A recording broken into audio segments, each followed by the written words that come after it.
Victory Gardens. Welcome back to another episode of Connerly's Chronicles. Today we'll discuss an idea from World War II that I think needs to make a comeback. Victory Gardens. I love context. Let's talk about some. When the United States entered World War II after the bombing of Pearl Harbor on December 7, 1941, most resources in the country were redirected to the war effort, food included. This then led to food shortages for the citizens not actively serving in the war. The government introduced a system of food rationing to ensure a fair distribution of essential goods and to prevent hoarding. Hoarding.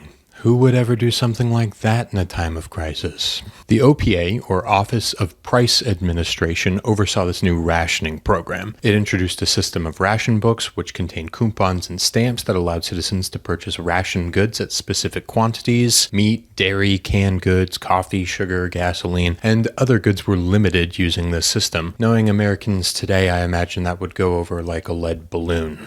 That then brings me to Victory Gardens. As a way to encourage community building, patriotic duty, and for the simple reason of conserving resources during wartime, the American government promoted the idea that every American should start a garden. If you didn't have the space for a garden, the campaign also suggested that pots or windowsill planters were a great way to save resources, increase how far your ration coupons would go, and help the boys whip the enemy. Personally, I think having a garden, even if we're not embroiled in a world war yet, is an excellent idea. And it can be as easy as just a few pots of lettuce and basil if you don't happen to be a farmer with acres of land at your disposal.